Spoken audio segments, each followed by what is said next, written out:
नमस्कार, कैसे हैं आप और कैसे जा रहा है आपका लॉकडाउन। बुखार आ रहा है, तबीयत खराब है तो रेस्ट कीजिए, न्यूज़ कम देखिए, क्योंकि न्यूज़ देखने से आपका राहु एक्टिवेट होता है और राहु एक्टिवेट होता है तो बुखार एक्टिवेट होता है। तो इसीलिए न्यूज़ कम देखिए, अच्छी अच्छी चीज़ देखनी है तो वो देखिए, के ड्रामास देखिए। खैर मजाक बहुत हुआ, पर सीरियसली अगर आपकी तबीयत खराब है तो रेस्ट कीजिए और न्यूज़ को बिल्कुल बंद कर दीजिए, अनुलोम विलोम कीजिए, सब ठीक होगा, बिल्कुल ठीक होगा। पानी खूब पीजिए।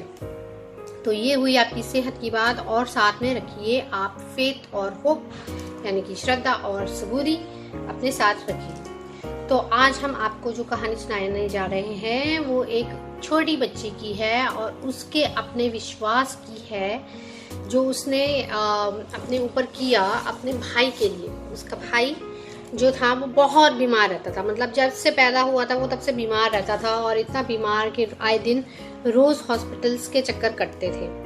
अब हॉस्पिटल्स के चक्कर जब कटते थे तो पेरेंट्स का जितना भी अर्निंग थी और सेविंग थी वो ख़त्म होती जा रही थी, ख़त्म होती इस हद तक पहुंच गई कि मतलब उन्होंने गिव अप कर दिया, क्योंकि डॉक्टर ने कहा कि ये सर्जरी तो भाई करानी पड़ेगी और ये बहुत महंगी है।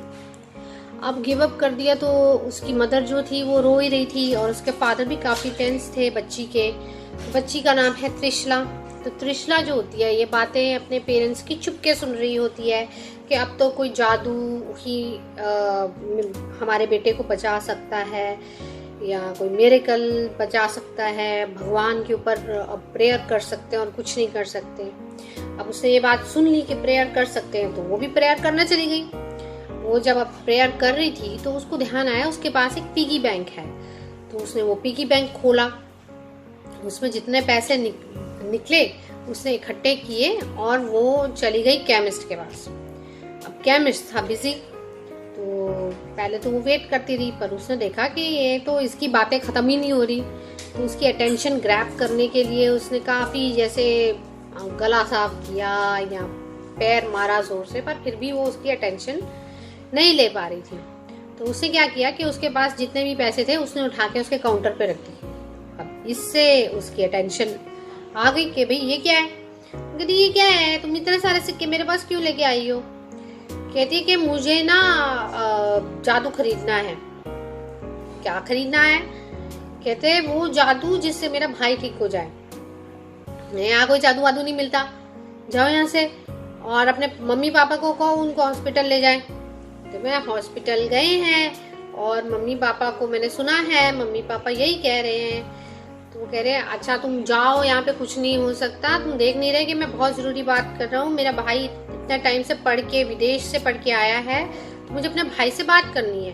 तो वो रोने लगती है कि मुझे भी अपने भाई से बात करनी है, पर वो जब से पैदा हुआ है मैं बात नहीं कर पा रही हूँ क्योंकि वो बीमार है। और अब मम्मी कहती है कि कोई जादू ही उसको बचा सकता है और वो कोई मिरेकल वर्ड बोल रही थी। अच्छा, तो वो जब ये बात सुन रहा होता है तो वो पहले तो अपना सिर पकड़ लेता है कि मैं इस बच्ची को कैसे समझाऊं।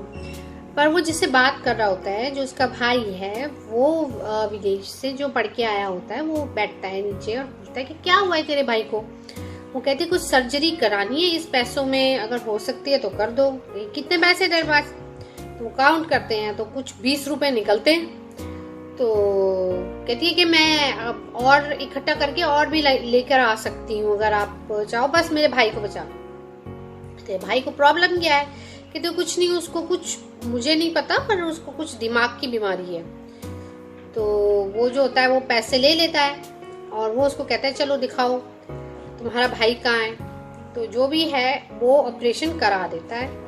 क्यों करा देता है, क्योंकि वो खुद एक न्यूरो सर्जन होता है और वो वही पढ़ाई करके वापस आया होता है कि यहाँ पे हॉस्पिटल उसको ज्वाइन ही करना होता है और उसके ये जो फर्स्ट पेशेंट ये बच्चा बन जाता है। बच्चा बच जाता है, माँ बाप खुश होते हैं, मगर माँ बाप ये कहते हैं कि भाई हमारे पास इतने पैसे नहीं हैं, आपने बचा तो लिया हमारे बच्चे को, उसके लिए थैंक यू वेरी मच, पर इतने लाख जो है हम दे नहीं सकते। कहते हैं आपकी फीस तो आप दे दी है तो आपको उसकी टेंशन करने की ज़रूरत नहीं है। तो फीस दे दी है, किसने दे दी है। तो वो बच्ची की तरफ इशारा करता है। तो वो देखती है इसके पास इतने पैसे कहाँ से आए, 6 साल की है। तो वो बोलती है कि मेरे पिगी बैंक में जितने पैसे थे मैंने डॉक्टर साहब को दे दिए और डॉक्टर साहब ने उन पैसों से मेरे भाई का इलाज कर दिया, मेरा भाई ठीक हो गया। खैर वो बड़ा रोते हैं और वो डॉक्टर भी उनको कहता है कि आपको चिंता करने की कोई ज़रूरत नहीं है, आपको पैसे लौटाने की ज़रूरत नहीं है। इस बच्ची का फेथ था कि इसको अपने भाई के लिए मिरेकल मिलेगा। वो उस फेथ को लेके चलती गई और उसको मिला। और ज़्यादा से ज़्यादा क्या होता है ना कि अगर आपकी वाणी साफ हो, आप थोड़े सॉफ्ट स्पोकन हो, आप ज़रा प्यार से बात करते हो, तो कोई भी आपकी बात बड़े प्यार से मान लेता है। और वो डॉक्टर भी उसको ये कहता है कि तुम अपने आवाज़ में, अपनी बातों में जो स्वीटनेस है उसको कभी गायब मत होने देना, क्योंकि वो सबसे बड़ा विश्वास तुम्हारा है और तुम्हारे शब्द ही तुम्हारे जादू है। तो इसीलिए शब्दों को सोच समझ के यूज़ कीजिए, प्यार से बात कीजिए, जो ज़रूरी है वही बोलिए और जो ज़रूरी नहीं है उसे जाने दीजिए और विश्वास रखिए, सब जल्दी ठीक होगा। आशा करती हूँ ये स्टोरी आपको या आपके किसी अपने की मदद करे। तो हम फिर मिलेंगे, तब तक के लिए नमस्कार।